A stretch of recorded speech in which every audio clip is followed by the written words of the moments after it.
কেন কিছু পরিবার বংশপরম্পরায় সম্পদ পড়ে রাখতে পারে জানেন? লেখক জেমস ব্রেনান 7টি বিশেষ অভ্যেসের কথা বলেছেন যা সাধারণত স্কুলে শেখানো হয় না। এই লেখাটা পড়ার পর টাকা নিয়ে আপনার চিন্তাধারা সমৃদ্ধ হতে পারে। ১. খাবারের টেবিলে টাকা পয়সা নিয়ে খোলামেলা আলোচনা। ধনী পরিবারগুলোতে টাকা নিয়ে কথা বলাকে অসভ্যতা মনে করা হয় না। তারা ছোটবেলা থেকেই সন্তানদের সামনে বাজেট, বিনিয়োগ এবং ব্যবসার লাভ ক্ষতি নিয়ে আলোচনা করেন। এতে সন্তানদের মনে টাকা নিয়ে কোনো জড়তা থাকে না এবং তারা বাস্তব অভিজ্ঞতা থেকে শিখতে পারে। ২. দৃষ্টিভঙ্গি বাড়াতে অভিজ্ঞতায় বিনিয়োগ। এসব পরিবার কেবল দামি জিনিস কেনায় টাকা খরচ করে না, বরং এমন অভিজ্ঞতায় খরচ করে যা জ্ঞান বাড়ায়, যেমন ভ্রমণ, মিউজিয়ামে যাওয়া, কোডিং ক্যাম্প বা কোনো সেমিনারে অংশ নেওয়া।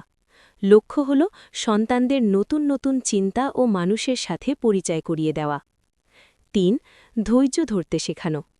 সক্ষমতা থাকা সত্ত্বেও ধনী পরিবারগুলো তাদের সন্তানদের কোনো জিনিসের জন্য অপেক্ষা করতে শেখায়। তারা এমন একটি সিস্টেম তৈরি করে যেখানে ধৈর্য ধরলে পুরস্কার পাওয়া যায়। যেমন সন্তান যদি তার হাত খরচ থেকে কিছু টাকা বাঁচায়, তবে বাবা মা সেখানে আরও কিছু টাকা যোগ করে দেন। এটি তাদের দীর্ঘমেয়াদী পরিকল্পনার গুরুত্ব বোঝায়। ৪. পরিকল্পিত ঝুঁকি নেওয়াকে স্বাভাবিক করা। তারা সন্তানদের সাবধানে থেকো না বলে জিজ্ঞাসা করে, তোমার পরিকল্পনা কি? তারা শেখায় যে কোনো ঝুঁকি না নেওয়াই হল দীর্ঘমেয়াদের সবথেকে বড় ঝুঁকি। তারা সন্তানদের ছোট ছোট ব্যবসায়িক আইডিয়া বা প্রজেক্টে ঝুঁকি নিতে উৎসাহিত করে এবং ভুল থেকে শিক্ষা নিতে শেখায়। ৫.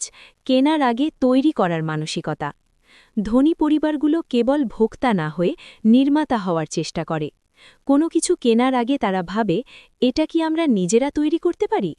এতে নতুন দক্ষতা তৈরি হয় এবং জিনিসের অভ্যন্তরীণ কার্যপ্রণালী সম্পর্কে পরিষ্কার ধারণা জন্মায়।